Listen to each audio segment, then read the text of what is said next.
युद्ध की घड़ी आ चुकी है। महान राजों के वीर महारथी सब लोग माहिष्मति के साथ खड़े हैं। काल सैन्य की सेना भी यहाँ पर आकर खड़ी है। उसके लाखों की तादाद में सारे सैनिक अपने नायक के लिए अपनी जान देने को तैयार हैं। लेकिन युद्ध शुरू होने से पहले कालकिया की तरह काल सैन्य भी माहिष्मति के सामने यानी कि बाहुबली के सामने एक प्रस्ताव रखना चाहता है और वो सीधे आकर बाहुबली से बात करता है। काल सैन्य कहता है कि मेरे पूर्वजों को मारने वाले को आज मैं मारूंगा और माहिष्मति की हर चीज पर अपना हक स्थापित करूंगा, फिर चाहे वो महल हो या फिर महारानी। और ये कहते हुए वह अवंतिका और देवसेना की तरफ देखता है। इससे सारे राजाओं को बहुत गुस्सा आता है, लेकिन इसके बाद फिर से वो कहता है कि मैं माहिष्मति का एक अच्छा राजा बनूंगा और माहिष्मति की जनता के सारे ख्वाहिश पूरा करूंगा, ना कि एक नकारे राजा की तरह जो कि उन्हें 2 वक्त की रोटी भी नहीं दे सकता। ये सुनते ही सारे योद्धाओं का, बाहुबली की सेना का खून खौल जाता है और बस उनके मन में यही होता है कि एक और शब्द बाहुबली के लिए और फिर हम इन्हें जिंदा नहीं छोड़ेंगे। लेकिन इसके जवाब में बाहुबली सिर्फ इतना ही कहते हैं कि मेरी जिस जननी और जन्मभूमि की तूने बेइज्जती की है, उसी जमीन पर लाकर तुझे मारूंगा। और फिर युद्ध का बिगुल बजता है और युद्ध शुरू हो जाता है।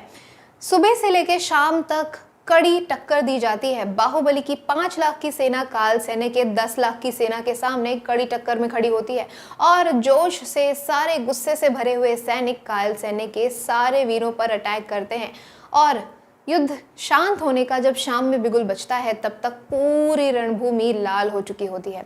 अब पहले दिन का युद्ध तो समाप्त हुआ और बाहुबली की सेना भारी पड़ रही है काल सैन्य की सेना पर। अब दूसरे दिन का युद्ध शुरू हो उससे पहले रात को जो बिजल देव है वो अपने बेटे और पोते की मौत का बदला लेने के लिए सोचता है काल सैन्य से हाथ मिलाने का और उनके शिविर की तरफ बढ़ता है, जहां उसे पकड़कर बंदी बनाकर ले जाया जाता है। लेकिन जैसे ही बिजल देव काल सैन्य को कल की रणनीति बताता है बाहुबली की और उसे महल के खुफिया रास्ता बताता है, काल सैन्य उससे हाथ मिला लेता है और उसे अपनी टीम में शामिल कर लेता है। अब जब नेक्स्ट डे अपनी रणनीति के हिसाब से एक चक्रव्यूह बनाया होता है बाहुबली ने अशोका की मदद से, जिसे तोड़ना मुश्किल ही नहीं नामुमकिन था, लेकिन काल सैन्य की सेना वो चक्रव्यूह तोड़ लेती है क्योंकि बिजल देव ने इसकी इंफॉर्मेशन पहले ही दे दी होती है। और दूसरे दिन काल सैन्य की सेना बाहुबली की सेना पर भारी पड़ती है। बाहुबली के काफी ज्यादा सैनिक मारे जाते हैं उस दिन युद्ध में। अब जो गुप्त मार्ग बिजल देव ने इनकी सेना को बताया है काल सैन्य की सेना को, उससे ये लोग कुछ लोग महल में भी प्रवेश कर जाते हैं, जहां पर सारी औरतें अवंतिका और देवसेना होती हैं। तो क्या देवसेना और अवंतिका इन सारे लोगों को बचा पाएंगी?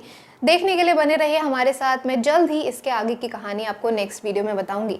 आज के वीडियो में बस इतना ही। हो सकता है कि बाहुबली 3 में भी आपको ऐसा ही कुछ देखने को मिले। हमारी वीडियो कैसी लगे हमें कमेंट सेक्शन में बताइए। वीडियो को लाइक कीजिए, शेयर कीजिए, बॉलीग्राड स्टूडियोज को सब्सक्राइब कीजिए और अपनी होस्ट पंखुरी को इजाजत दीजिए। नमस्कार।